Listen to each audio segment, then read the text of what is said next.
দেখেছি প্রথমবার দু চোখে কাজল তোমার। কি ভাবছেন আমার গালে পড়ছে? তাহলে আপনারা ঠিকই ভাবছেন।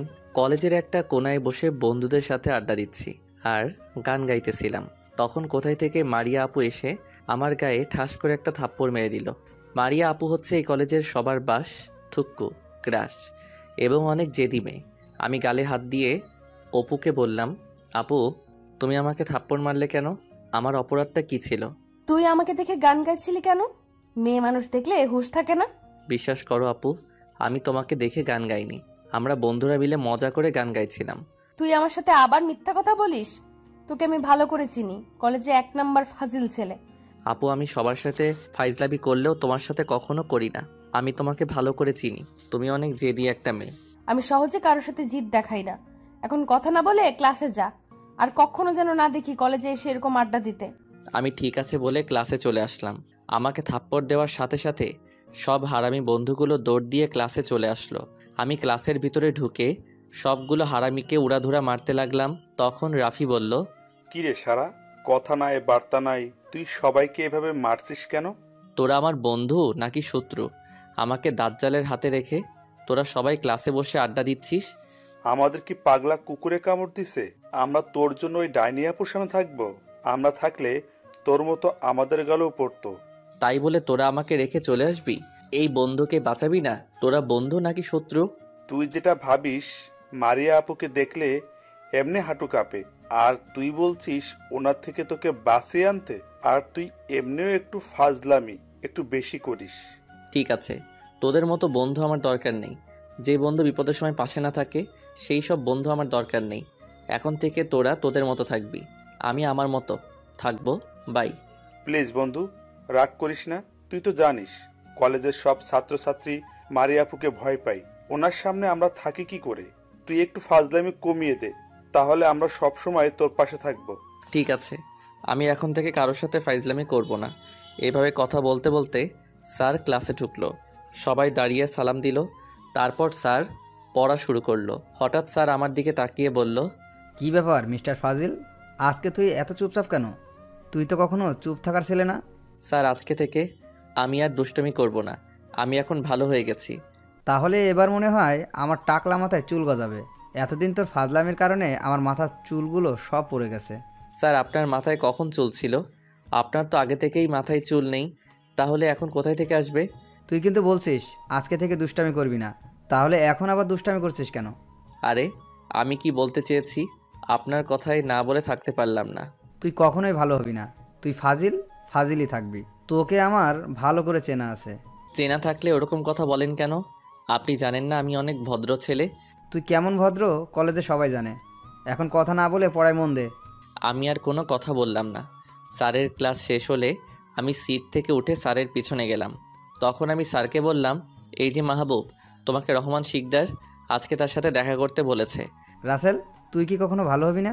আমি তোর আঙ্কেল হই, কলেজে আমাকে স্যার বলে ডাকতে বলছি, বাইরে হলে অন্য হিসাব। আর এখানে তো কেউ নেই, এখন কথা না বলে বিকালে রহমান শিকদারের সাথে দেখা করতে চলে যাবে। আমি এখন আসি। বাই টাকলা আঙ্কেল। তুই আর ভালো হবি না। তুই আমার মান সম্মান সব শেষ করে দিবি। যা ভাগ তাড়াতাড়ি। আমার সাথে কিন্তু লাগতে আসবে না, তাহলে কিন্তু আন্টির কাছে বলে দিব। তুমি সবসময় আমাদের তিশা ম্যাডামের দিকে তাকিয়ে থাকো। তোর হাতে পায়ে ধরি, তুই এমনটা কখনো করিস না। ওই ডাইনি আমাকে বাসায় জায়গা দিবে না। ও আমার কথা বিশ্বাস করে না। তুই যা বলিস তাই বিশ্বাস করে। ঠিক আছে, তোর যা খুশি করতে মন চাই কর, আমি তোকে আর কিচ্ছু বলবো না। তারপরেও আমার নামে তোর আন্টির কাছে মিথ্যা কথা বলিস না। ঠিক আছে, কথাটা যেন মনে থাকে। আমি গেলাম বলে আঙ্কেলের সামনে থেকে চলে আসলাম। আসলে আন্টি আমাকে অনেক ভালোবাসে, তাদের কোনো ছেলে মেয়ে নেই তো, তাই আমাকে নিজের ছেলের মতো আদর করে। তো যাই হোক, আঙ্কেলের ওখান থেকে সব হারামি বন্ধুদের কাছে গেলাম। তাদের সাথে কিছুক্ষণ আড্ডা দিয়ে আবার ক্লাসে চলে আসলাম। আমি যত ফাইজলামি করি না কেন, আমার পড়ালেখা ঠিক থাকে। কলেজের সবার সাথে দুষ্টুমি করলেও মারিয়া আপুর সামনে গেলে আমার ভিতরে সব কিছু হজম হয়ে যায়, যার নমুনা সকালে দেখছেন। এবার আমাদের পরিচয়টা দিয়ে দিই। এতক্ষণ দুষ্টুমি করতে করতে আপনাদের পরিচয় দিতে ভুলে গেছি। এই ফাজিলটাকে সবাই চেনেন, তারপরেও বলছি, আমি রাসেল। পরিবারে আমাদের সদস্য 4 জন। আমি, আব্বু আম্মু আর একটা কিউট বোন আছে। বোনটা এবার ক্লাস 5-এ পড়ে। তার নাম রাইসা। আর আমার আব্বু হচ্ছে বাংলাদেশের টপ বিজনেসম্যান রহমান শিকদার। আর আম্মু একজন গৃহিণী। আমি এবার ইন্টার ফাইনাল ইয়ারে পড়ি। আর যে সকালে আমাকে গালে আদর করেছে তার নাম তো জানেন, তার নাম মারিয়া, বড়লোক বাবার একমাত্র মেয়ে। মারিয়া আপু দেখতে যেমন সুন্দর তেমন তার নামটাও। তবে মারিয়া আপু অনেক জেদি। আপু এবার অনার্স প্রথম বর্ষে পড়ে। আর এই কলেজে আমার 3টা বেস্ট ফ্রেন্ড আছে, রাফি, মেহেদি এবং আফসান। আজকে আফসান কলেজে আসে নাই, তার বাসায় ওর বোনকে দেখতে আসবে, তাই সে আসে নাই। আর কিছু জানা লাগবে না, অনেক কিছু জেনে ফেলেছেন। এবার গল্পে ফেরা যাক। সব ক্লাস শেষ করে আমরা 3 বন্ধু ক্লাস থেকে বেরিয়ে আসলাম। হঠাৎ পিছন থেকে মারিয়া আপু আমার নাম ধরে ডাক দিল। আমি সোজা দাঁড়িয়ে গেলাম। রাফি আর মেহেদি আমার পেছনে লুকিয়ে গেল। আমি তো ভয় শেষ। মনে মনে বললাম, আমি আবার কি দোষ করছি। আমি আস্তে আস্তে আপুর সামনে গেলাম। তখন আপু বলল, কিরে কোথায় যাচ্ছিস? আর তোর বন্ধুরা তোর পেছনে লুকালো কেন? তোমাকে দেখে ওরা আমার পিছনে লুকালো। যদি সকালের মতো ওদের গালে থাপ্পড় মারো। আরে আমি তোদের কিছু করব না, তোর পেছন থেকে বেরিয়ে আয়। আপুর কথা শুনে রাফি আর মেহেদি আমার পিছন থেকে সামনে আসলো। তখন রাফি বলল, আপু সকালে আমরা আপনাকে দেখে গান গাইনি, আমরা এমনি মজা করে গান গাইছিলাম। তারপর হঠাৎ আপনি সামনে চলে আসেন। আপু, আমরা আপনাকে অনেক সম্মান করি, কখনো আপনাকে দেখলে দুষ্টামি করি না। আমরা আপনাকে অনেক ভয় পাই, আপনি অনেক জেদি। কত ছেলে আপনার মায়ের খেয়েছে তার কোনো হিসাব নেই। আয়, সকালের জন্য দুঃখিত। আসলে একটা ছেলেকে চরম শিক্ষা দিয়ে আসছি, তাই মাথা গরম ছিল। আমি তো ভালো ছেলেদের গায়ে কখনো হাত তুলি না। ও তাহলে আপু আমাকে কি জন্য ডাকছেন? যদি কোনো কাজ থাকে বলেন, আমার আবার বাসায় যেতে হবে। তোকে কোনো কাজের জন্য ডাকি নাই, সকালে তোর গায়ে যে হাত তুলছি তার জন্য ক্ষমা চাইতে ডাক দিছি। তোর এখন যেতে পারিস। আমরা আর একটা কথাও না বলে দৌড় দিয়ে কলেজ থেকে বেরিয়ে আসলাম। তারপর রাফি আর মেহেদিকে বিদায় দিয়ে আমি একটা রিক্সা নিয়ে বাইক ঠিক করার দোকানে চলে আসলাম। আসলে সকালে বাইক নিয়ে কলেজে আসার সময় বাইকটা হঠাৎ বন্ধ হয়ে যায়। অনেক চেষ্টা করেও চালু করতে পারি নাই। তাই বাইক দোকানে ঠিক করতে দিয়ে একটা রিক্সা নিয়ে কলেজে চলে গেলাম। দোকানদারকে বাইক ঠিক করার টাকা দিয়ে বাইক নিয়ে বাসায় চলে আসলাম। বাইক পার্কিং করে দরজার সামনে দাঁড়িয়ে কলিং বেল চাপ দিলাম। কিছুক্ষণ পর কাজের বুয়া এসে দরজা খুলে দিল। আমি ভিতরে ঢুকে নিজের রুমে চলে আসলাম। রুমে এসে দেখি আমার বুড়ি বোনটা আমার বিছানায় আম্মুর মোবাইলে কার্টুন দেখতে আছে। আমি ব্যাগটা রেখে বুড়িকে কাতুকুতু দিতে লাগলাম। আমার বুড়ি বোনটা শুধু হেসে যাচ্ছে। একমাত্র আমার বুড়ি বোনটার হাসি দেখতে কাতুকুতু দিছি। আমার বোনের হাসিটা আমার কাছে অনেক ভালো লাগে। ভাইয়ার ব্যাগের ভিতরে আছে। আমি ওয়াশরুমে গেলাম বুড়ি, এই বলে রাইসার কপালে একটা চুমো দিয়ে জামা কাপড় নিয়ে ওয়াশরুমে ঢুকে গেলাম। তারপর গোসল করে বের হয়ে দেখি রাইসা রুমে নেই, হয়তো আম্মুর রুমে চলে গেছে। আমার বোনটা বড় চকলেট পাগলি। রাইসার মতো বোন পাওয়া ভাগ্যের ব্যাপার। ওর কিছু হলে আমার খাওয়া দাওয়া হয় না, সবসময় আমাকে জড়িয়ে ধরে শুয়ে থাকবে। তো যাই হোক, একটা জামা গায়ে দিয়ে রুম থেকে বেরিয়ে আম্মুর রুমে গেলাম। আম্মুর রুমে গিয়ে দেখি আম্মু বিছানায় শুয়ে আছে আর রাইসা আম্মুর পাশে বসে চকলেট খাচ্ছে। আম্মু, তোমার শরীরের এখন কি অবস্থা? ওষুধ খেয়েছো? বাবা, আমার ছেলেটা হঠাৎ এত ভালো হয়ে গেল কবে? যে ছেলে সারাক্ষণ আমাকে জ্বালিয়ে মারতো তার মুখ থেকে এই প্রথমে এমন কথা শুনছি। বারে তুমি এখন অসুস্থ, তাই তোমার সাথে দুষ্টমি করছি না। অসুস্থ না হলে এতক্ষণ তোমার অবস্থা খারাপ করে ছাড়তাম। তোর কারণে আমি অসুস্থ হয়েছি। আল্লাহ তোর মতো একটা ফাজিল ছেলে না দিয়ে যদি রাইসার মতো আরেকটা মেয়ে দিত তাহলে অনেক ভালো হতো। আমার এই বুড়ি মেয়েটা এই বয়সে আমার অনেক খেয়াল রাখে। আম্মু, আমি কি তোমাকে জ্বালাতন করি? ঠিক আছে আম্মু, আজকে থেকে কখনো তোমার সাথে দুষ্টামি করব না। একটু নরম হয়ে বললাম, যাতে আমার জন্য আম্মুর মনে একটু মায়া হয়। আমি আম্মু আর রাইসের সাথে দুষ্টামি না করলে থাকতে পারি না। আম্মু আমার কথা শুনে বলল, আমার কাছে এত ভালো স্বাস্থ্য হবে না, তোকে আমি হাড়ে হাড়ে চিনি। তোর জ্বালায় রফিকুল কলেজে ঠিক মতো শিক্ষকতা করতে পারে না। রফিকুল হচ্ছে ওই যে টাকলা আঙ্কেল। তখন আমি আম্মুকে বললাম, আম্মু, ওই টাকলা আঙ্কেলের সাথে মজা করতে ভালো লাগে, তাই ওনার সাথে একটু দুষ্টামি করি। কিন্তু টাকলা আঙ্কেল তো আমাকে কিছু বলে না। তোরে রফিকুল ভালো করে চিনে। তোকে কিছু বললে তুই ওর নামে তার স্ত্রীর কাছে মিথ্যে কথা বলিস, তখন বেচারা কিছু করতে পারে না। তোর কারণে বেচারাকে কয়দিন ভাত দেয় নাই। হয়েছে, আমি অনেক ফাজিল। যাও, তোমার খোঁজ খবর নিতে আসছি। তুমি উল্টো ভাষণ দেওয়া শুরু করছো। আজকে আসুক তোমার স্বামী, তখন দেখবে তোমার নামে কেমন বিচার দেই। তোর বিচারে কোনো কাজ হবে না, কারণ তোর বাপ আমার অসুস্থ শরীরে কিছুই বলবে না। বেশি কথা না বলে রাইসাকে নিয়ে গিয়ে খাবার খা। ঠিক আছে, আয় আমার বুড়ি বোনটা, আজকে ভাইয়া তোকে নিচাতে খাইয়ে দিব। ঠিক আছে ভাইয়া, তাহলে চলো। তারপর রাইসাকে নিয়ে নিচে আসলাম। দুজনে দুইটা চেয়ার টেনে বসলাম।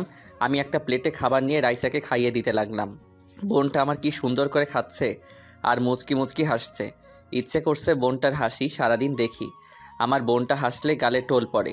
রাইসাকে খাইয়ে দিতে লাগলাম আর সাথে নিজেও খেতে লাগলাম। খাওয়া দাওয়া শেষ করে দুই ভাই বোন আমার রুমে চলে আসলাম। রাইসা আমাকে জড়িয়ে ধরে শুয়ে পড়লো। আমি আমার বোনটাকে জড়িয়ে ধরে শুয়ে পড়লাম। পরের দিন কলেজের গেট দিয়ে ঢুকে ভিতরে গিয়ে দেখি সবগুলো ছাত্রছাত্রী গোল হয়ে দাঁড়িয়ে আছে। আমি ভিতরে ঢুকে দেখি মারিয়া আপু একটা ছেলেকে লাঠি দিয়ে ইচ্ছা মতো মারতে আছে। হঠাৎ আফসান আমার ঘাড়ে হাত দিয়ে বলল, কিরে, তুই কোন সময় আসলি আর এখানে দাঁড়িয়ে কি দেখছিস? তুই দেখিস না মারিয়া আপু ওই ছেলেটাকে কিভাবে মারছে? আরে তুই জানিস ওই ছেলেটা একটা মেয়ের সাথে অসভ্যতামি করেছে, তাই আপু ওকে এভাবে মারছে। তাই বলে ছেলেটাকে এভাবে মারবে? আর কিছুক্ষণ এভাবে মারতে থাকলে তো ছেলেটা মারা যাবে।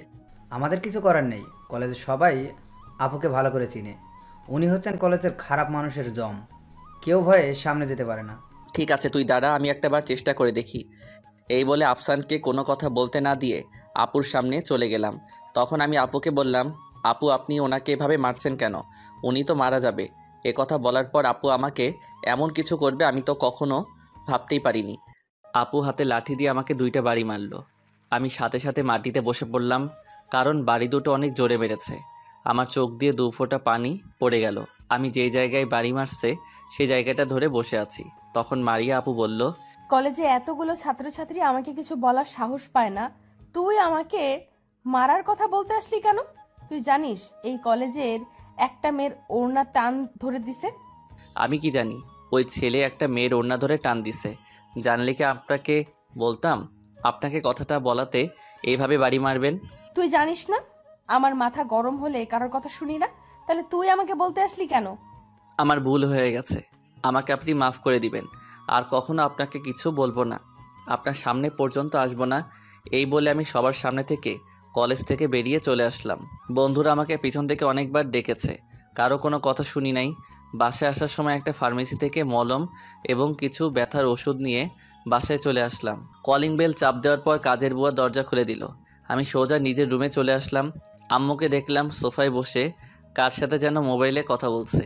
আমি কোনো কথা বললাম না, বিছানায় বসে ব্যথা জায়গায় মলম লাগাতে লাগলাম। আগে একটা ব্যথার ওষুধ খেয়ে নিছি, মলম লাগিয়ে বিছানায় শুয়ে পড়লাম। কিছুক্ষণ পর আম্মু আমার রুমে এসে বলল, কিরে, কলেজ থেকে চলে আসলি যে? তোর কি শরীর খারাপ নাকি? তেমন কিছু না আম্মু, হঠাৎ মাথাটা ব্যথা করছে তাই কলেজ থেকে চলে আসলাম। সত্যিটা বললাম না, তা না হলে আম্মু আব্বুকে সব বলে দিবে। আব্বু আম্মু কখনো আমার গায়ে হাত তুলে নাই, সেই জায়গায় বাহিরের একটা মেয়ে আমার গায়ে হাত তুলল। তখন আম্মু বলল, তাহলে ওষুধ খেয়ে কিছুক্ষণ রেস্ট নে, দেখবি এমনি ঠিক হয়ে যাবে। এই কথা বলে আম্মু রুম থেকে বেরিয়ে গেল। আমি যত দুষ্টমি করি না কেন আব্বু আম্মু আমাকে কিছু বলে না। তারা জানে আমি কারোর সাথে কখনো খারাপ ব্যবহার করি না। তো যাই হোক, আমি আর কিছু না ভেবে ঘুমিয়ে পড়লাম। হঠাৎ দুপুরবেলা ঘুমটা ভেঙে গেল। আমি বিছানা থেকে ওঠার চেষ্টা করলাম কিন্তু উঠতে পারছি না। আমার শরীরে প্রচুর জ্বর চলে আসছে। হঠাৎ রাইসা আমার রুমে ঢুকে বিছানায় বসে আমাকে ডাকতে লাগলো। আয় ভাইয়া, ওঠো, আম্মু তোমাকে বলেছে ফ্রেশ হয়ে নিচে খাবার খেতে যেতে। রাইসা বোন আমার খিদে নাই, আমি খাবার খাবো না, তুই গিয়ে আম্মুকে বল। কেন ভাইয়া, তোমার কি শরীর খারাপ? আমি তোমার মাথা টিপে দেই ভাইয়া। লাগবে না, তুই গিয়ে খাবার খেয়ে নে আর আম্মুকে বলিস আমার রুমে একটু আসতে।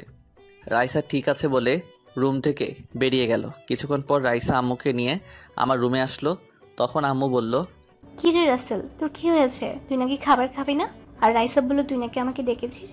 কি রে, তোর এত জ্বর আসলো কখন? তুই আমাকে আরো আগে ডাক দিবি না? আরে হঠাৎ ঘুম থেকে উঠতে দেখি আমার শরীরে প্রচুর জ্বর। এখন কথা না বলে আমার মাথায় পানি দাও। ঠিক আছে, দিচ্ছি। রাইসা, তুই তোর ডাক্তার আঙ্কেলকে ফোন দিয়ে বাসায় আসতে বল। ফোন দিয়ে বলবি রাসেলের শরীরে অনেক জ্বর। রাইসা ঠিক আছে বলে আম্মু রুমে চলে গেল। আম্মু ওয়াশরুম থেকে এক বালতি পানি নিয়ে এসে আমার মাথায় দিতে লাগলো। কিছুক্ষণ পর ডাক্তার আঙ্কেল আমার রুমে আসলো। ডাক্তার আঙ্কেল আমাদের নিজস্ব ডাক্তার, তাই ফোন করার সাথে সাথে চলে এসেছে। ডাক্তার আঙ্কেল প্রথমে আমার জ্বর মাপলো, তারপর একটা ইঞ্জেকশন দিল, আরও কিছু ওষুধ দিয়ে চলে গেল। যাওয়ার আগে বলে গেছে কিছু খাবার খাইয়ে দিয়ে ওষুধগুলো খাইয়ে দিতে। আম্মু রুম থেকে বেরিয়ে একটা প্লেটে খাবার নিয়ে আমার রুমে আসলো। তারপর আম্মুর হাতে 2 লোকমা খাবার খেলাম। আম্মু বলেছে আরও খেতে, কিন্তু আমার খাবার খেতে ভালো লাগছে না। তারপর আম্মু ওষুধ দিল। অনেক কষ্টে ওষুধগুলো খেয়ে শুয়ে পড়লাম। আজ 5 দিন পর এখন আমি পুরোপুরি সুস্থ। এই 5 দিনে রাফি, মেহেদি এবং আফসান এসে আমাকে দেখে গেছে। পরের সকালে কলেজে গেট দিয়ে ঢুকে ক্লাসে যাচ্ছি, হঠাৎ পিছন থেকে কেউ আমার নাম ধরে ডাক দিল। আমি পিছনে তাকিয়ে দেখি মারিয়া আপু আমাকে ডাকছে। আমি কোনো কথা না বলে ক্লাসের দিকে হেঁটে যেতে লাগলাম। মারিয়া আপু দৌড় দিয়ে আমার সামনে আসলো। তখন মারিয়া আপু বলল, কিরে, ওই দিন লাঠির বাড়ি খাওয়ার পর তোকে আর কলেজে দেখলাম না কেন? এই কয়দিন কলেজে আসিস নাই কেন? আমার পথ ছেড়ে দাঁড়ান, আমি ক্লাসে যাব। আপনার সাথে কথা বলে সময় নষ্ট করতে চাই না আমি। কিরে, তুই আমার সাথে এইভাবে কথা বলছিস কেন? ও, বুঝেছি, ওই দিন লাঠির বাড়ি দেওয়ার কারণে আমার উপর রাগ করে আছিস। আপনার সাথে আমি রাগ করব কেন? আপনি আমার বড়, ভুল হলে শাসন করতেই পারেন, এখানে রাগ করার কি আছে? তাহলে আমার সাথে কথা বলছিস না কেন? ডাক দেওয়ার পর আসিস নাই কেন? আমি তো আপনাকে বলছি আর কখনো আপনার সামনে যাব না, আপনার সাথে কথা বলবো না, তাহলে আপনি আমার সাথে কথা বলতে আসলেন কেন?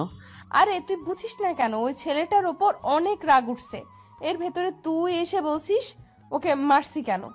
তখন তোর উপর রাগ উঠে যায়। কলেজে কেউ কিছু বলছে না, তুই কেন বলতে আসলি? তাই রাগের মাথায় তোকেও 2টা বাড়ি মারলাম। প্লিজ তুই আমার উপর রাগ করে থাকিস না। আমার রাগ উঠলে কখন কি করে নিজেও জানি না। আমি তো আপনাকে খারাপ কিছু বলি নাই, শুধু জিজ্ঞেস করছি। শুনেন, এত রাগ থাকা ভালো না, পরে পস্তাতে হবে। আপনি আর কখনো আমার সামনে আসবেন না। আপনার সাথে কথা বলতে ইচ্ছে করছে না। আপনি ভুলে যাবেন না আপনার থেকে আমার বাবার 5 গুণ বেশি পাওয়ার, কিন্তু কখনো বাবার ক্ষমতা কারোর সাথে দেখাই নাই, কখনো দেখাবো না। আমি আপনার এতদিন সব অত্যাচার সহ্য করছি, কিন্তু এখন থেকে আর করব না। কথাটা আপনি মনে রাখবেন। বাই। এ কথা বলে ক্লাসে চলে আসলাম। আমি এত সহজে কারোর সাথে মেজাজ গরম করি না, কিন্তু আজকে না করে পারলাম না। আমার কথাগুলো শুনে চোখের পানি ফেলছে, এটা আমি দেখছি, কিন্তু ওনাকে কথাগুলো না বলেও থাকতে পারবো, তাই আজকে বলে দিছি। ওদিন যদি আমাকে সবার সামনে বাড়ি না দিয়ে কোনো নীরব জায়গায় বাড়ি মারতো তাহলে আমি কিছু বলতাম না, কিন্তু উনি আমাকে কলেজের সবার সামনে বাড়ি মারছে, তাই ওনার উপর অনেক রাগ উঠেছে। নিজেকে কি মনে করেন উনি? উনি অন্যায়ের প্রতিবাদ করে এবং শাস্তি দেয়, এটা একটা ভালো কাজ, কিন্তু রাগের মাথায় এমন কাজ কেন করে? তাই ওনার উপর রাগ জমে আছে। আশা করি আর কখনো আমার সামনে আসবে না। ক্লাসে গিয়ে সামনের সিটে বসে আছি। কিছুক্ষণ পর 3 হারামি ক্লাসে আসলো। তারা দেখে আমি একা বসে মোবাইল টিপতে আছি। তখন রাফি আমার সাথে এবং মেহেদি আর আফসান রাফির পাশের সিটে বসলো। রাফি আমাকে বলল, কিরে, তুই কখন কলেজে আসলি? আর ক্লাসে আসার সময় দেখলাম মারিয়া আপু কলেজের একটা কোনায় মনমরা হয়ে বসে আছে। তুই কি জানিস আপুর কি হয়েছে? আমি কলেজে আসছি কিছুক্ষণ আগে, আর আপুর কি হয়েছে সেটা আমি কেমন করে বলবো? আমার মনে হয় মারিয়া আপুর কিছু একটা হয়েছে, তা না হলে ওনাকে কখনো দেখলাম না কলেজে মনমরা হয়ে বসে থাকতে। রাসেল, আফসান ঠিকই বলেছে, নিশ্চয়ই ওনাকে কেউ কিছু বলেছে, আর না হয় বাসায় কিছু হয়েছে। ওনার কি হয়েছে না হয়েছে সেটা আমাদের দেখে লাভ কি? এখন কথা না বলে চুপচাপ বসে থাকো। আমি একটু রেগে কথাটা বলছি। আমার রাগ থেকে ওরা আর কোনো কথা বলে নাই। কিছুক্ষণ পর টাকলা আঙ্কেল ক্লাসে ঢুকলো। সবাই দাঁড়িয়ে সালাম দিল। তখন টাকলা আঙ্কেল আমাকে বলল, কেমন আছো ফাজিলের হাড্ডি? এখন তোমার শরীরের কি অবস্থা? জি টাকলা আঙ্কেল, আগের থেকে অনেক ভালো আছি। আপনি কেমন আছেন টাকলা আঙ্কেল? এই কয়দিন ভালো ছিলাম, এখন আর ভালো থাকতে পারবো না। কলেজে ফাজিল চলে এসেছে। কেন, ফাজিলকে আপনার মেয়েরে নিয়ে পালাই গেছে? আমার যদি মেয়ে থাকতো তাহলে কখনো তোর মতো ফাজিলের সাথে পালাই যেত না, কিন্তু আফসোস, আল্লাহ আমাদের কোনো ছেলে মেয়েই দেয় নাই। কথাটা আঙ্কেল মন খারাপ করেই বলছে। কত আশা ছিল একটা ছেলে মেয়ের জন্য, কিন্তু আল্লাহ তাদের কোনো ছেলে মেয়ে দেয় নাই। তাই তো আমি এত দুষ্টুমি করার পরেও কিছু বলে না। তখন আমি বললাম, থাক টাকলা আঙ্কেল, চিন্তা করেন না, মেয়ে দেয় নাই তো কি হয়েছে, একটা ফাজিল ছেলে তো আছে। এজন্যই তো তোকে কিছু বলি না। তুই অনেক ভালো একটা ছেলে, কিন্তু একটু দুষ্টামি করিস, তবে কখনো খারাপ কিছু করিস না। এজন্যই তোকে অনেক ভালো লাগে। হয়েছে টাকলা আঙ্কেল, এখন কথা না বলে সবাইকে পড়াতে শুরু করেন। এভাবে কথা বলতে থাকলে এমনিই সময় চলে যাবে। আঙ্কেল আর কোনো কথা না বলে সবাইকে পড়াতে শুরু করলো। আঙ্কেল ক্লাস শেষ করে বের হয়ে গেল। আস্তে আস্তে সব ক্লাস করে বাহিরে চলে আসলাম, সবগুলো হারামিকে বিদায় দিয়ে। আমি বাইক নিয়ে বাসায় চলে আসলাম। আসার সময় আমার বুড়ি বোনটার জন্য চকলেট নিয়ে আসলাম। আজকে চকলেট বেশি করে আনছি, কারণ এই 5 দিন বোনটা আমার চকলেট খেতে পারে নাই। আব্বুকে বলতে পারে না ভয়ে, কিন্তু আব্বু কখনো রাইসা এবং আমার গায়ে হাত তোলে নাই। আপনাদের তো বলতে ভুলে গেছি। ক্লাস থেকে বেরিয়ে আসার পর মারিয়া আপুকে দেখলাম না, হয়তো বাসায় চলে গেছে। তো যাই হোক, বাসার ভিতরে ঢুকে দরজার সামনে দাঁড়িয়ে কলিং বেল চাপ দিলাম। কিছুক্ষণ পর আম্মু এসে দরজা খুলে দিল। তখন আমাকে দেখে বলল, কিরে, তুই এই শরীর নিয়ে কলেজে গেলি কেন? তোকে কতবার মানা করেছি, আরও কিছুদিন পরে যা, তোর শরীর এখনো দুর্বল। আরে আম্মু, আমি ঠিক আছি। আমি এখন পুরোপুরি সুস্থ। আমাকে নিয়ে চিন্তা করো না। এখন বলো, আমার বুড়িটা কোথায়? তোর বুড়ি তোর রুমে শুয়ে শুয়ে মোবাইল টিপছে, খাবার খেতে ডাকছে কিন্তু তোকে ছাড়া খাবে না। তুই ফ্রেশ হয়ে বুড়িকে নিয়ে নিচে আয়, আমি টেবিলে খাবার দিচ্ছি। আমি ঠিক আছে বলে ওপরে এসে নিজের রুমে চলে আসলাম। রুমে এসে দেখি আমার বুড়ি বোনটা পায়ের উপর পা দিয়ে আরাম করে মোবাইল টিপতে আছে। কিরে বুড়ি, স্কুল থেকে এসে মোবাইল নিয়ে বসে আছিস? খাবার খাওয়া লাগবে না? ভাইয়া তুমি এসেছো, আগে আমার চকলেট দাও, তারপরে খাবার খাবো। আমি জানি তো আমার বোনটা চকলেট না খেলে খাবার খাবে না। ভাইয়ার ব্যাগে আছে, তুই বস, ভাইয়া ফ্রেশ হয়ে আসছি, তারপর দুজনে একসাথে খাবার খেতে যাব। রাইসা ঠিক আছে বলে আমার ব্যাগ থেকে চকলেট নিয়ে খেতে লাগলো। আমি জামা কাপড় নিয়ে ওয়াশরুমে ঢুকে গোসল করে বের হয়ে দেখি রাইসা চকলেট খাচ্ছে। তারপর একটা জামা গায়ে দিয়ে বুড়িকে নিয়ে নিচে চলে আসলাম। দুই ভাই বোন খাবার খেয়ে রুমে চলে আসলাম। তারপর রাইসা আমাকে জড়িয়ে ধরে শুয়ে পড়ল। পরের দিন কলেজে ঢুকে সব হারামিকে খুঁজতে লাগলাম। গতকাল কলেজ ছুটি হওয়ার পর সবগুলো আমার সাথে তেমন কথা বলে নাই। একটু রেগে কথা বলার কারণে ওদের খুঁজতে খুঁজতে দেখি 3 হারামি কলেজের একটা গাছের নিচে বসে আড্ডা দিচ্ছে। আমি ওদের পাশে গিয়ে বসলাম। তখন আমি বললাম, কিরে তোরা সবাই কেমন আছিস? আমার উপর রাগ করে আছিস তাই না? আসলে গতকালকের জন্য সরি রে। তোরা হঠাৎ ওনার কথা বলার কারণে মাথা গরম হয়ে গেছে, তাই একটু রেগে কথা বলছি। প্লিজ মাফ করে দে, আর কখনো তোদের সাথে রেগে কথা বলবো না। ঠিক আছে, এ কথা যেন সবসময় মনে থাকে। তারপর 3 হারামির সাথে বসে বসে আড্ডা দিতে লাগলাম। হঠাৎ কলেজের গেটে চোখ পড়তে আমি পুরো অবাক হয়ে গেলাম। আমি কাকে দেখছি? সে আর কেউ নয়, মারিয়া আপু। আজকে কলেজে শাড়ি পরে এসেছে। তাকে দেখতে একদম পরীর মতো লাগছে। মারিয়া আপু সোজা আমাদের সামনে এসে আমাকে বলল, কেমন আছো রাসেল? যদি তোমার সময় থাকে তাহলে আমার কিছু কথা শুনবে। কি কথা বলুন? এখানে না, তোমার সাথে একা কিছু কথা বলবো।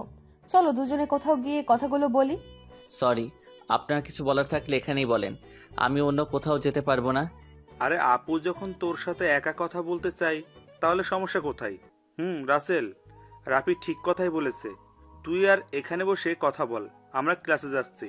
এই বলে 3 হারামি আমাকে রেখে ক্লাসে চলে গেল। তারা চলে যাওয়ার পর মারিয়া আপু আমার সাথে বসলো। তখন আপু বলল, আমি মানছি আমার অনেক রাগ, আমি অল্পতেই রেগে যাই। কি করব বলো? আমি কারো খারাপ দেখতে পারি না। রাগের মাথায় কখন কার সাথে কি করি তা নিজেও বলতে পারবো না। তুমি প্লিজ আমাকে ক্ষমা করে দাও।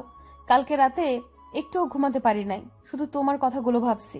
শুনেন, আমি আপনার অন্যায়ের বিরুদ্ধে প্রতিবাদ করা, তাদের শাস্তি দেওয়া, এটা আমার কাছে অনেক ভালো লাগে। আর আমি আপনাকে সবসময় সম্মান দিয়ে চলি। কিন্তু আপনি 2টা দিন অন্যায়ভাবে আমার গায়ে হাত তুলছেন। তুমি আমাকে ক্ষমা করে দাও, আমি আগের থেকে রাগটা কমিয়ে দিব। তোমার গায়ে হাত তোলার পর নিজের কাছে অনেক খারাপ লাগছে। ঠিক আছে, আমি আপনাকে ক্ষমা করে দিছি। তবে এমন কাজ যদি আর কখনো আমি এবং অন্য কারোর সাথে করেন তাহলে আপনাকে আমি কখনো ক্ষমা করব না। ঠিক আছে, আমি আর এমন কাজ কখনো করব না। শুধু যারা খারাপ কাজ করবে তাদের আমি শাস্তি দিব। আজকের থেকে আমরা তাহলে বন্ধু হয়ে থাকবো। আপনি আমার থেকে বড়, আমি আপনার সাথে বন্ধুত্ব করতে পারবো না। আর কলেজের সবাই খারাপ ভাববে। এখানে খারাপ ভাবার কি আছে? আমরা শুধু বন্ধু হয়ে থাকবো। আজ পর্যন্ত দেখছো আমি কোনো ছেলের সাথে বন্ধুত্ব করতে? আজ শুধু তোমার সাথে করতে এসেছি। কে কি বললো সেটা দেখার সময় নেই আমাদের। তুমি বলো আমার সাথে বন্ধুত্ব করবে? আপনার সাথে বন্ধুত্ব করতে পারি, তবে আমি আপনাকে আপনি করে বলবো। আমি এমনি মেয়েদের সাথে বন্ধুত্ব করি না, শুধু আপনার জোরাজোরিতে বন্ধুত্ব করতে বাধ্য হলাম। কিন্তু আমি আমার 3 হারামি বন্ধুকে ছাড়তে পারবো না। সমস্যা নেই, আজকে থেকে আমরা 5 জনে মিলে আড্ডা দিব, বাইরে ঘুরতে যাব, একসাথে ফুচকা খাবো, কলেজের মাঠে আড্ডা দিব। আমি তেমন মা বাবার আদর পাইনি, তারা সবসময়ই তাদের কাজ নিয়ে বিজি থাকে। যখন যেটা চাই সেটা কিন্তু এনে দেয়, এই কারণে আমার জিদ একটু বেশি। ও সমস্যা নেই, আস্তে আস্তে সব ঠিক হয়ে যাবে। এখন আপনি ক্লাসে যান, আমার ক্লাসের সময় হয়ে গেছে। তুমি মনে হয় আমার কথা ভুলে গেছো। তোমাকে বলছি না আমাকে তুমি করে বলবে? ঠিক আছে, এখন থেকে তুমি করে বলবো। এবার তুমি ক্লাসে যাও। আমি আমার ক্লাসে গেলাম। ওকে যাও, তবে কলেজ ছুটি হওয়ার পর আমার জন্য অপেক্ষা করবে, দুজনে একসাথে বাসায় যাব। আমি ঠিক আছে বলে ক্লাসের দিকে যেতে লাগলাম। আমি ওনাকে এবারের মতো মাফ করে দিছি। এরপর আমার সাথে এরকম করলে আমার সাথে খারাপ কেউ হবে না। তো যাই হোক, আমি ক্লাসের ভিতরে ঢুকে সামনের সিটে বসে পড়লাম। তখন রাফি আমাকে বলল, কিরে, এতক্ষণ ধরে কি কথা বলছিস? তাহলে শোন। তারপর সবাইকে সবকিছু খুলে বললাম। আমার কথা শুনে মেহেদি বলল, সবকিছু বুঝলাম, কিন্তু এটা কেমন দেখায় না, উনি যদি আমাদের সমবয়সী হতো তাহলে কোনো সমস্যা ছিল না। এখানে সমস্যার কি আছে? এখন কলেজের সিনিয়র জেদি মেয়ে আর ফাজিল ছেলে একসাথে হয়েছে, এখন শুধু মজাই আলাদা। ওই তোরা থামবি? সবগুলোকে করলার রস খাওয়ামো বেশি কথা বললে। উনি যখন নিজের ইচ্ছায় বন্ধুত্ব করছে তাহলে সামনে কি হয় সেটা দেখি। এখানে এত কথা বলার কি আছে? ওই শালা, সকালে কি বলছিস মনে নেই? আমাদের সাথে কখনো রেগে কথা বলবি না। এখন কেন বলছিস? একবারে মাথা ফাটিয়ে দিমু। রাগ কি সহজে দেখাই? তোদের কথা শুনে তো রাগ উঠে। এখন কথা না বলে চুপ করে থাক। টাকলা আঙ্কেল আসার সময় হয়ে গেছে। এই যা বলতে না বলতেই হাজির আমার টাকলা আঙ্কেল। আজকে টাকলা আঙ্কেলকে দেখে বোঝা যাচ্ছে অনেক খুশি। তখন আমি বললাম, আচ্ছা আঙ্কেল, আজকে আপনাকে কেমন খুশি খুশি লাগছে? কারণটা কি আমাদের একটু খুলে বলবেন? খুশির খবর তো অবশ্যই বলবো। গতকাল খবর পেয়েছি আমার ঘরে নতুন অতিথি আসছে, মানে আমি বাবা হতে চলেছি। এটা তো খুশির খবর। তাহলে যে আমাদের সবাইকে মিষ্টি খাওয়াতে হবে। বিয়ের আজ 8 বছর পর আপনি বাবা হতে চলেছেন। মিষ্টি তো অবশ্যই খাওয়াবো, কিন্তু কলেজে সবাইকে খাওয়ানোর সামর্থ্য আমার নেই। তোমাদের ক্লাসে যতজন আছে সবাইকে খাওয়াবো। কে বলছে আপনার সামর্থ্য নেই? তোমার একটা ছেলে ক্লাসে বসে আছে, সেটা তুমি চোখে দেখো না? আমি আমাদের নতুন অতিথি আসা উপলক্ষে কলেজের সবাইকে মিষ্টি খাওয়াবো। তুমি কোনো চিন্তা করো না। আঙ্কেল আমাকে কথা শুনে কান্না করে দিল। তখন আঙ্কেল বলল, তুই আর তোর পরিবার আমার জন্য আর কত করবি? তোদের জন্য আমি এখনও বেঁচে আছি। ও মা, এই খুশির সংবাদ পেয়েও বুঝি তুমি কান্না করবে? তোমার ক্লাসটা শেষ হলে আমরা 3 হারামি মিলে বাহিরে গিয়ে মার্কেট থেকে মিষ্টি নিয়ে আসবো। আঙ্কেল আর চোখের পানি মুছে পড়াতে শুরু করলো। কোনো রকম ক্লাসটা শেষ করে আমি সহ বাকি 3 হারামিকে নিয়ে মার্কেটে চলে গেলাম। তারপর মার্কেট থেকে দামি মিষ্টি কিনলাম। আমার কার্ডে টাকা ছিল। মিষ্টি কিনে একটা গাড়িতে উঠায় আবার কলেজে চলে আসলাম। গাড়ি থেকে সব মিষ্টি বের করলাম। মিষ্টি বের করে একটা করে ক্লাসে ঢুকে সবার হাতে 2টা করে মিষ্টি দিতে লাগলাম। প্রায় ক্লাসে দেওয়া শেষ। এখন বাকি রয়েছে মারিয়াপুর ক্লাসরুম আর আমাদের ক্লাসরুম। আমরা 4 বন্ধু মিলে মারিয়াপুর ক্লাসরুমে স্যারের কাছ থেকে অনুমতি নিয়ে ঢুকলাম। আর আসার আগে একটা প্ল্যান করে আসলাম, সেটা কিছুক্ষণ পর দেখতে পাবেন। তখন স্যার বলল, আরে মিস্টার ফাজিল রাসেল, তোমরা হঠাৎ সিনিয়রদের ক্লাসে? আবার দেখি তোমাদের হাতে মিষ্টির প্যাকেট। স্যার আমি তো আগের মতো দুষ্টমি করি না। আমি এখন কত ভালো ছেলে হয়ে গেছি। তাই নাকি? তা এবার বলো, হঠাৎ মিষ্টি নিয়ে কেন আসলে? আসলে স্যার আমার আঙ্কেল রফিক স্যারের সন্তান হবে। সেই খুশিতে কলেজের সবাইকে মিষ্টি বিতরণ করছি। তাহলে ঠিক আছে, আগে আমারটা দিয়ে তারপর সবাইকে দাও। স্যার একটা কথা বলি, আপনি রাগ করবেন না। আমার ইচ্ছা কি সিনিয়র আপুদের নিজ হাতে মিষ্টি খাইয়ে দিব।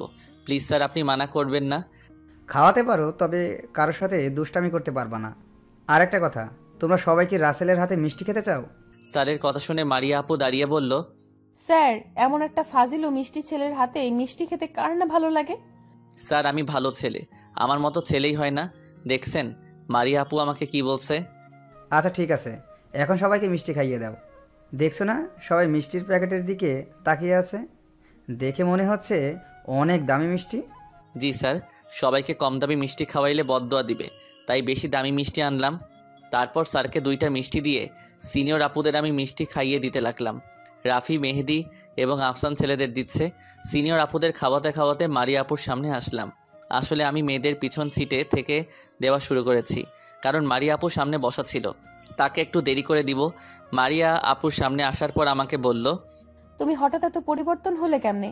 সকালে তোমাকে কি বলছি মনে নেই?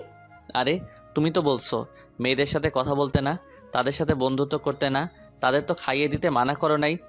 আমার সাথে দুষ্টুমি করছো। আজকে কলেজ ছুটি হোক, তারপর তোমাকে মজা বোঝাবো। সেটা কলেজ ছুটি হওয়ার পর দেখা যাবে। এখন কথা না বলে হা করো, আমি তোমাকে মিষ্টি খাইয়ে দিচ্ছি। আমার কথা শুনে মারিয়া আপু হা করলো। তারপর পুরো মিষ্টিটা আপুর মুখে ঢুকিয়ে দিলাম। আপু 2 কামড় দেওয়ার সাথে সাথেই মুখ থেকে মিষ্টিটা ফেলে দিল। আমরা 4 বন্ধু হাসতে শুরু করলাম, কারণ মারিয়া আপুর মিষ্টিতে লবণ ঢুকিয়ে দিলাম। মারিয়া আপু আমাকে বলল, তুমি আমার মিষ্টিতে এমনটা করলে কেন? পুরো মিষ্টিতে লবণ ভরা। আমি এই কারণেই তো বলছি সবাইকে মিষ্টি খাইয়ে দিব। তোমাকে খাইয়ে দিতে গেলে বাকি সবাই অভিমান করবে, তাই সবাইকে খাওয়ালাম, শুধু তোমারটা অন্যরকম। দেখলে, তুমি ওকে ভালো ছেলে ভাবছো, এখন দেখছো তোমার সাথে কি করছে। আমি ওকে হারে হারে চিনি, দুনিয়ার ফাজিল একটা। এখন মারিয়াকে নিয়ে বাইরে গিয়ে পানি এনে দাও। মারিয়া আপুর দিকে তাকিয়ে দেখি চোখ মুখ লাল করে আছে।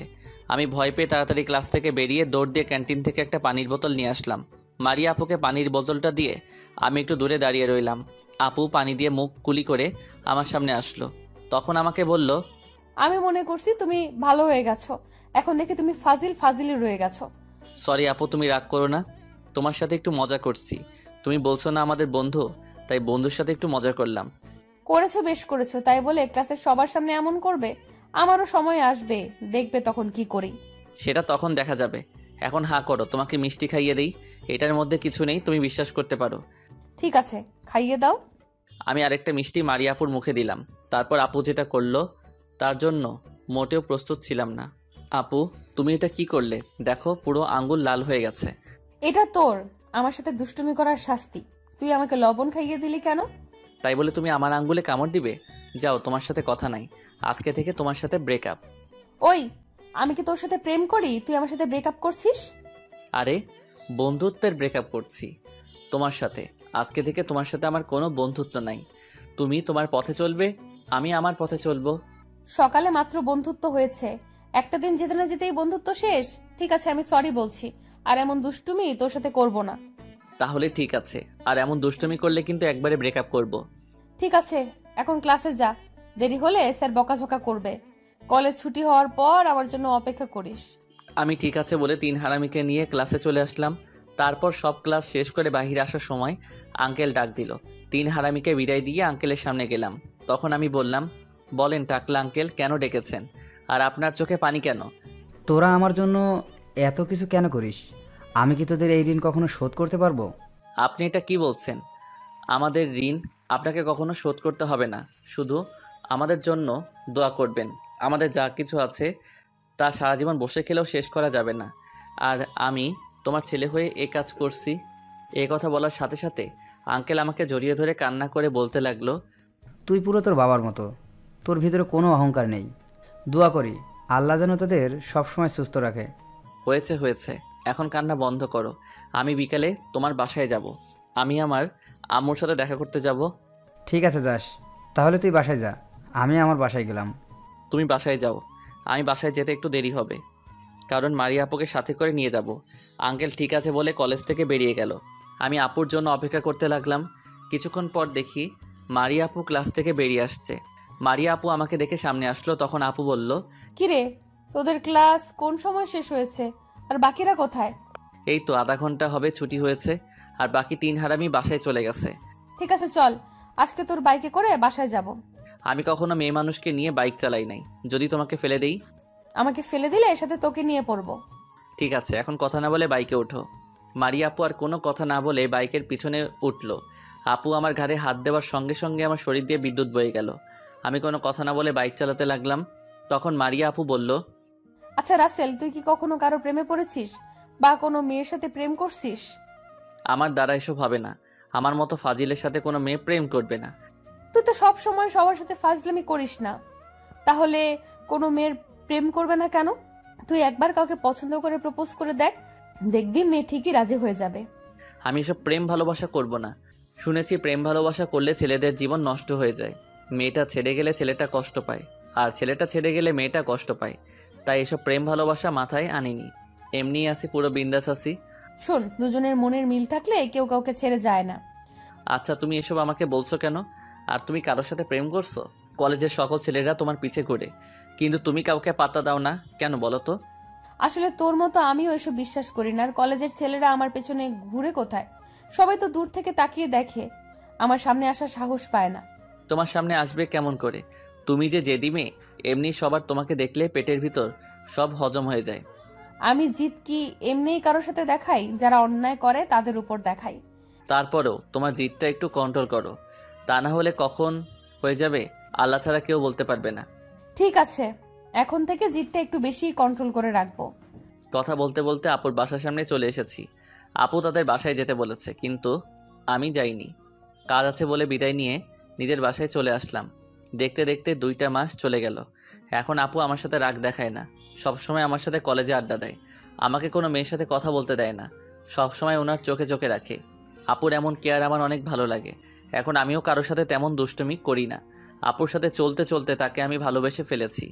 জানি না মারিয়া আপু আমাকে ভালোবাসে কিনা, তবে আমি আপুকে মনের কথা খুব তাড়াতাড়ি খুলে বলতে হবে।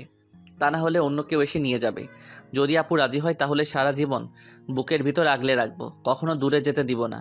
রাজি না হলে আর কখনো আপুর সামনে যাব না, তার সাথে কথা বলবো না, তাকে সবসময় এড়িয়ে চলবো। পরশু আমার জন্মদিন, তাই ভাবছি আপুকে আমার জন্মদিনে দাওয়াত করব। আর আমার মনের কথা খুলে বলবো। সকালে সবার সাথে নাস্তা করে বাসা থেকে বেরিয়ে বাইক নিয়ে সোজা কলেজে চলে আসলাম। গেট দিয়ে ঢুকে বাইক পার্কিং করে 3 হারামি বন্ধুদের কাছে গেলাম। কিরে, তোরা সবাই কেমন আছিস? আর মারিয়া আপু কলেজে এসেছে। আমরা কিছুক্ষণ আগে আসলাম, আর মারিয়া আপুকে তো দেখলাম না। আজকে তোকে কেমন খুশি খুশি লাগছে, ব্যাপারটা কি? আসলে আমি না মারিয়া আপুকে ভালোবেসে ফেলেছি, কিন্তু এখনও ওনাকে বলতে পারি নাই। তাই ভাবলাম কালকে আমার জন্মদিনে আপুকে প্রপোজ করব। আপু কি রাজি হবে? তুই তো মারিয়া আপুর ছোট, প্রপোজ করলে আমার মনে হয় না রাজি হবে। আরে ছোট তো কি হয়েছে, প্রেম ভালোবাসা ছোট বড় সমস্যা নেই। আর সিনিয়র আপুর সাথে প্রেম করতে আলাদা মজা, তাদের থেকে ভালোবাসা বেশি পাওয়া যায়। শালা, আজ পর্যন্ত রিয়াকে নিজের মনের কথা বলতে পারলাম না, আর সেখানে তুই সিনিয়র আপুকে প্রপোজ করবি? দেখবি, প্রপোজ করলে তোর কপালে দুঃখ আছে। আরে মামা, এসব মনের কথা বলতে বুকে সাহস থাকা লাগে। রাসেলের যে রকম সাহস আছে তোর তো সেটাও নাই। রিয়াকে দেখলে দৌড় দিয়ে পালিয়ে যাস, সেখানে তুই করবি প্রেম? মেহেদি, ঠিক কথাই বলছিস। শালা আজ একটা বছর রিয়ার পিছনে ঘুরে তাকে মনের কথা খুলে বলতে পারে নাই। তুই চিন্তা করিস না রাসেল, যদি আপুর মনে তোর জন্য ভালোবাসা থাকে তাহলে অবশ্যই আপু রাজি হবে। তোর জন্য শুভকামনা রইল। তোরা আমাকে এইভাবে কথা বলতে পারলি? দেখবি 2 দিনের ভিতরে রিয়াকে প্রপোজ করে তোদের সবাইকে দেখাবো। শুধু প্রপোজ করলে হবে না, রিয়ার সাথে প্রেম করে দেখাতে হবে। প্রপোজ করলে তো মানা করে দিতে পারে। আমার মতো শান্ত ভদ্র ছেলে আর কোথাও পাবি নাকি? আমার বিশ্বাস রিয়া আমার ভালোবাসা অ্যাকসেপ্ট করবে, দেখে নিস তোরা। ওই তোরা থামবি? কি শুরু করছিস তোরা?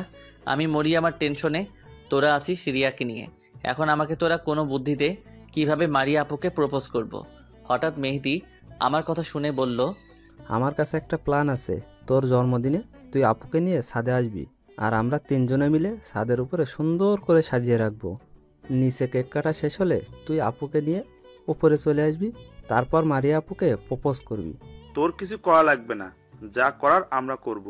তুই শুধু আমাদের 50,000 টাকা দিলেই চলবে। ঠিক আছে, আমি তোদের কলেজ থেকে যাওয়ার সময় টাকা দিয়ে যাব।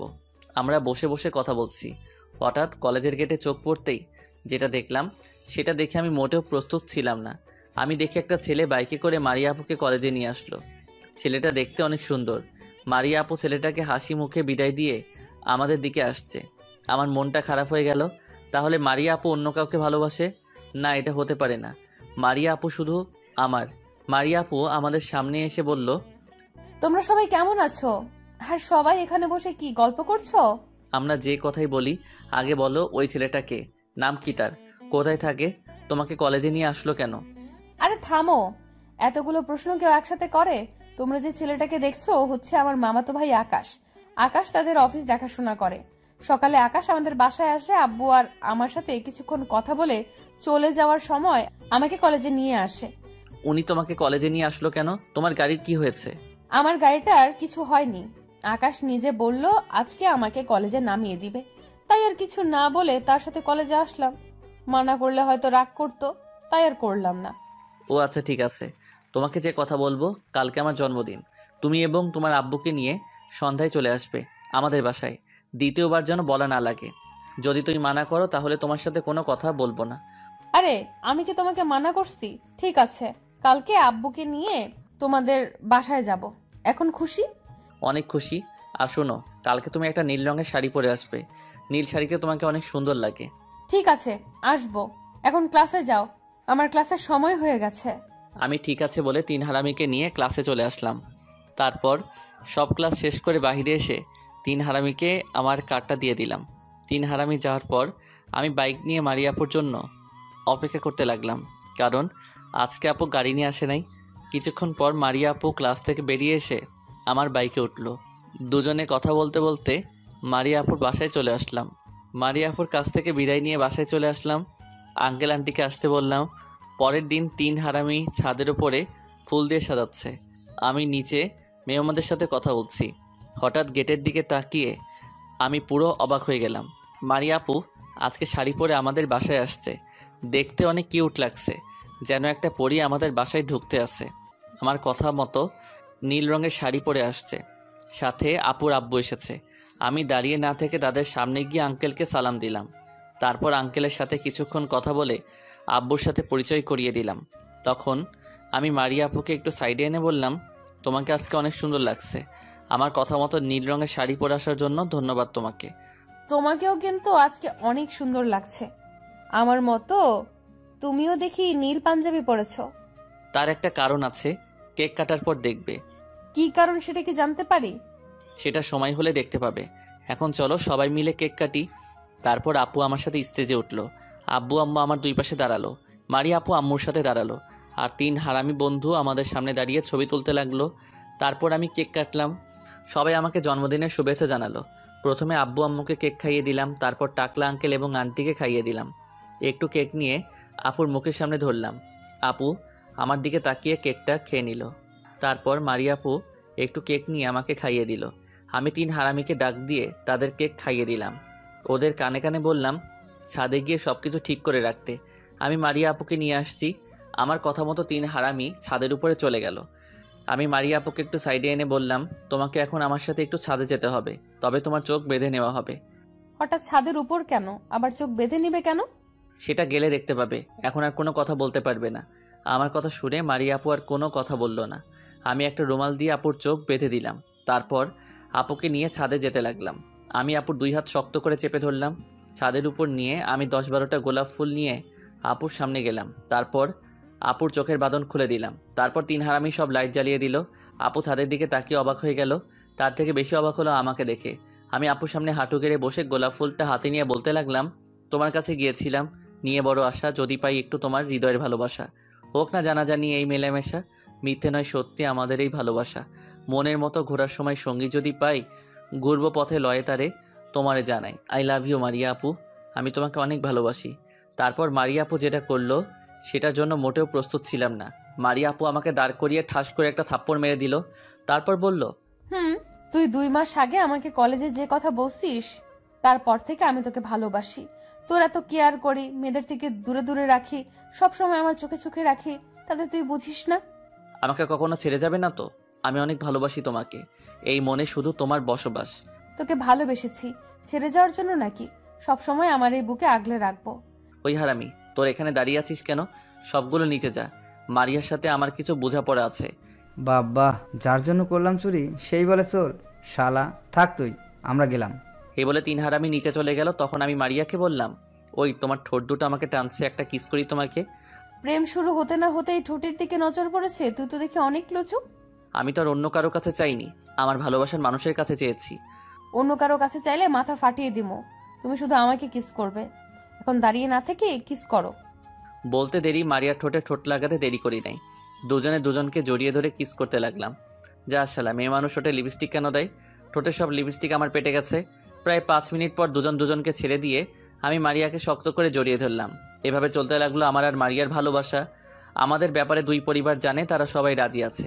আমি অনার্সে ওঠার পর আমাদের বিয়ে হবে। আর রাফি রিয়াকে প্রপোজ করছে, রিয়া রাজি হয়ে গেছে। রিয়া নাকি রাফি মারিয়ার মতো আগে থেকে ভালোবাসতো। এর ফাঁকে মারিয়ার মামাতো ভাই আকাশের বিয়ে হয়ে গেছে। ওই দিন আকাশ সকালবেলা এসেছে মারিয়া এবং তার আব্বুকে বিয়ের দাওয়াত দিতে। তো সবাই ভালো থাকবেন, আল্লাহ হাফেজ। একটু ভালো রিলেশনের জন্য খুব বেশি টাকা পয়সার প্রয়োজন হয় না, শুধু ভালো 2টা মনের দরকার হয়, যেখানে একজন আরেকজনকে নিজের মতোই বিলিভ করবে। এর নামই হচ্ছে প্রকৃত ভালোবাসা।